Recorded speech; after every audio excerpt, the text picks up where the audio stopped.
میرا دارالحکومت اہل سنت میں مفتی صاحب سے سوال یہ ہے کہ کیا غلطی سے واجب چھوڑنے پر بھی سجدہ صاحب لازم ہوتا ہے، یعنی سجدہ صاحب کافی ہوتا ہے یا نماز لٹانا پڑے گی؟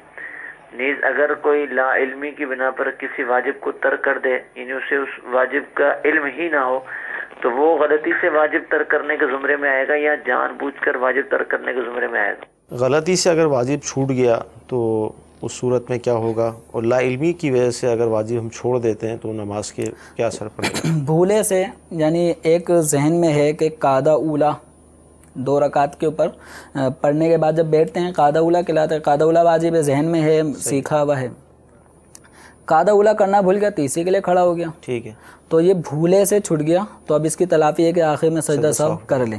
اور اگر اس نے سجدہ سہو کرنا تھا اور سجدہ سہو کرنا بھول گیا اور اپنے دیگر کام میں مصروف ہو گیا، اب خیال آتا ہے کہ سجدہ سہو نہیں کیا، تو کوئی منافی نماز جب کام کر دیا تو اب سجدہ سہو نہیں کر سکتا، اب اس کو وہ نماز دوبارہ پڑھنی ہوگی۔ اب سوال یہ ہے کہ ایک آدمی کو پتہ ہی نہیں ہے کہ مجھ سے کوئی واجب چھوٹا ہے۔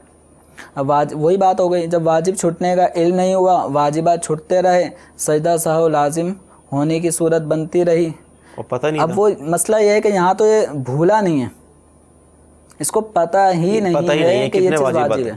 جب یہ چیز واجب ہے، اس کو پتہ ہی نہیں ہے، تو یہ قصداً وہ کام چھوڑ رہا ہے۔ اگر کوئی واجب تھا اور یہ واجب ادا نہیں کرتا، مثال کے طور پہ رکوع کرنے کے بعد سیدھا کھڑا قوما، جو سیدھا کھڑے ہوتے ہیں، ربنا لک الحمد جس موقع پہ کہا جاتا ہے، تو رکوع کرنے کے بعد قوما یعنی ایک سبحان اللہ کی مقدار اپنے آپ کو بالکل ریلیکس کھڑا کرنا، یہ ہے واجب۔ صحیح۔ ایک تعداد ہے مسلمانوں کی جو اس واجب سے غفلت میں ہے۔ صحیح۔ یہ رکوع سے اٹھے اور ابھی کمر سیدھی بھی نہیں ہو پاتی، فوراً سجدے میں چلے جائے، بلکہ یہ تو شاید کچھ سیدھا ہو بھی گا۔ ایک طبقہ ایسا بھی ہے نمازیوں کا کہ وہ کمر سیدھی نہیں کرتے، ڈائریکٹ سجدے میں چلے جاتے ہیں، ایسا لگتا ہے کہ قوما کیا ہی نہیں۔ صحیح۔ اب یہ جو آدمی ہے جس نے بچپن سے اس طرح ہی نماز پڑھتے آج 50 سال کا ہو گیا، 40 سال کا ہو گیا، جو قوما ہی ادا نہیں کر رہا، ایک سجدہ کرنے کے بعد اس انداز میں بیٹھنا کہ آپ کی کمر سیدھی ہو جائے، بالکل اعضاء اپنے اپنے محل پر آ جائیں، اطمینان سے بیٹھے، ایک سبحان اللہ کی مقدار اس طرح ٹھہرنا واجب ہے۔ اس کو جلسے میں یہ تعدیل ارکان کہلاتا ہے، یہ عمل سیکھا ہی نہیں۔ وہ ایک سجدہ کرتا ہے، کمر سیدھی ہونے سے پہلے دوسرے سجدے میں چلے جاتا ہے۔ اب ایک آدمی کو یہی نہیں پتا کہ قوما واجب ہے، جلسہ واجب ہے، اور یہ عمل وہ باقاعدہ مستقل چھوڑ رہا ہے، تو اس کا یہ چھوڑنا سہون نہیں ہے، صحیح، بھولے سے نہیں ہے، یہ جو چھوڑ رہا ہے یہ بالقصد چھوڑ رہا ہے۔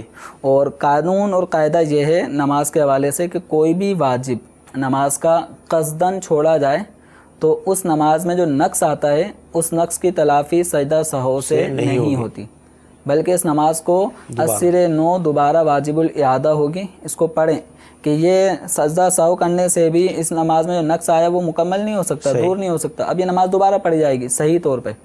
تو اب ان کا جو سوال تھا کہ غلطی سے واجب چھوڑتا رہا، اور غلطی اگر بھول مراد ہے ان کی تو سجدہ سہو سے اس کی تلافی ہو جائے گی، اور عدم علم سیکھا ہی نہیں، وہ غلط پڑھتا رہا، واجبات چھوڑتا رہا، تو یہ واجب چھوڑنا ظاہر یہی کہ جان بوجھ کے ہوگا، سیکھا نہیں، نہ سیکھنے کی بنا پہ وہ جان بوجھ کے وہ واجب چھوڑے جا رہا ہے، تو ان تمام نمازوں کو جو ایسی پڑھی گئی ہیں ان کا اعادہ واجب ہوگا۔ صلو علی الحبیب صلی اللہ تعالی علی محمد۔ مجھے اپنی اور ساری دنیا کے لوگوں کی اصلاح کی کوشش کرنی ہے انشاءاللہ عز و جل۔